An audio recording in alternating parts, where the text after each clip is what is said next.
Hello everyone. Today we are going to see the topic braking system. In automotive systems, we are going to see the braking system today. So we are going to discuss about brakes normally and a common braking hydraulic brake and the most commonly used disc brake as well as the modern technique ABS. Okay. So what is a brake?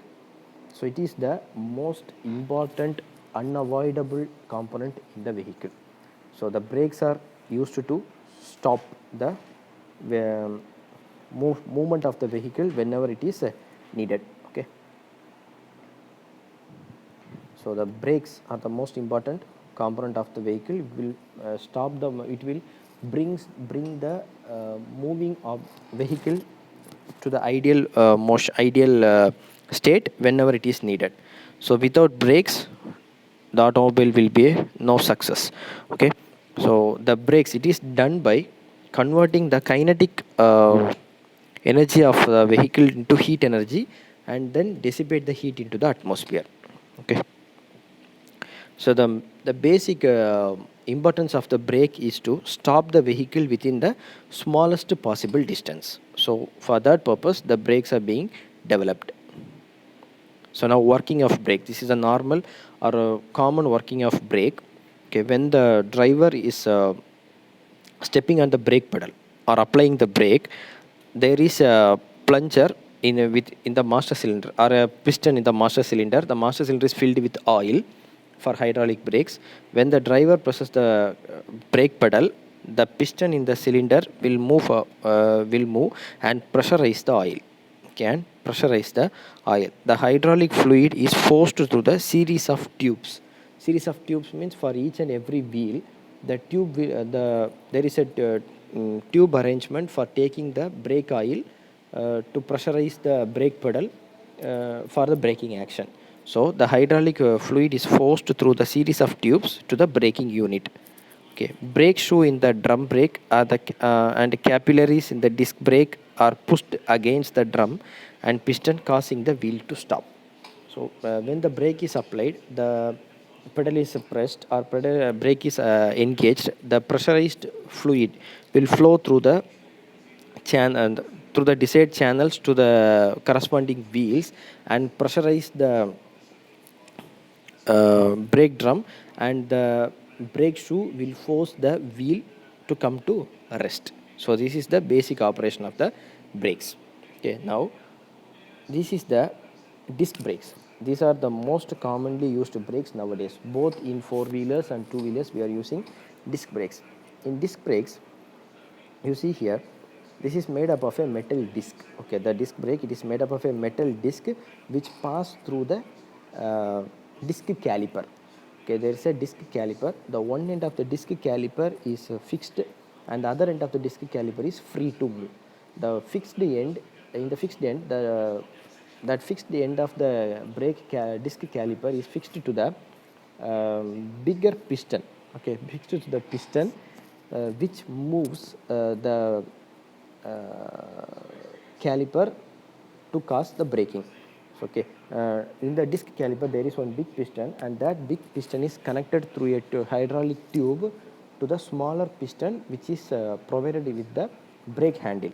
One for bikes. For cars, there is a big piston. There is a big piston in the brake caliper, disc caliper. The other end is connected to the driver's brake pedal. Okay, so in two wheelers, when the brake is applied, when the driver is applying the brake, there is a small piston with an brake fluid near the brake handle. So that piston will pressurize the oil in that chamber, and that pressure will get multiplied through the tubes, and the big piston will be actuated. So this bigger piston in the brake caliper will force the free moving calipers end to come in contact with that disc. In the caliper, both the piston end and the free moving end, there will be a brake shoes, and that will come in contact with the disc, and that will cause the bike to stop or a vehicle to stop in a effective way. Okay, the only disadvantage is that the braking power is very high when a vehicle is moving at high speed and the brake is actuated at a high pressure, the bike will get, or a vehicle will get skidding, will move into a skidding motion. So you can see here the components of the disc brakes. You will see the brake pads. So this is the yellow color is lining material, that is the brake pads.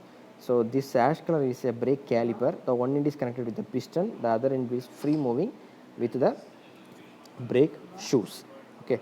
So now advancement in braking system. I have said earlier, due to the invention of disc brakes, the brake power has been increased. But once the vehicle is moving at very high speed, when the brake is applied, that will make the vehicle to slip or skid. Okay. So that's why, to overcome this negativity, the anti-lock braking system has evolved, and this braking system plays a major vital role in nowadays brakes, because this is the most successful braking system. Okay, so here in this diagram you can see there are two vehicles operating. One vehicle has ABS, another vehicle's braking is not ABS. So while moving in a straight path, there is an obstacle. They found an obstacle, sudden obstacle, and when the driver applies a sudden brake, the vehicle without ABS, you cannot alter the position. Even though the steering is, if the driver needs to change the direction, and the wheel starts skidding, and the vehicle continues to move in the same direction in a slippery way, and it will hit the, and it may hit the obstacle. But the vehicle with ABS, even though while braking, the driver can alter the position of the vehicle or change the direction of the vehicle without any loss of control, loss of traction in the vehicle. So that is the major advantage of the anti-lock braking system. So you can see this is the layout of an anti-lock braking system. Here the driver's brake pedal is connected to the hydraulic unit, and the hydraulic unit is connected with the ABS control unit, and from the ABS control unit there are different separate sensors for each and every wheels. So that speed sensors. So those speed sensors on each and every wheel will monitor the rotating speed of each and every wheels. And when the driver applies the brake, okay, due to the rotation of the each and every wheel, that corresponding pressure will be applied to the particular wheels. Okay, for example, when the vehicle is turning, the inner radius wheel has to move a smaller distance, and the outer radius wheels has to move a larger distance. At that time when brake is applied, the smaller amount of pressure will be given to the inner end wheels, and the higher amount of pressure will be given to the outer end wheels. So likewise, the pressure will alter for each and every wheels due to the corresponding rotation of the wheels. So likewise, the pressure will be applied in an intelligent way, and the vehicle is controlled very easily. So this is the anti-lock braking system. Okay, so that's it for today, guys. Thank you.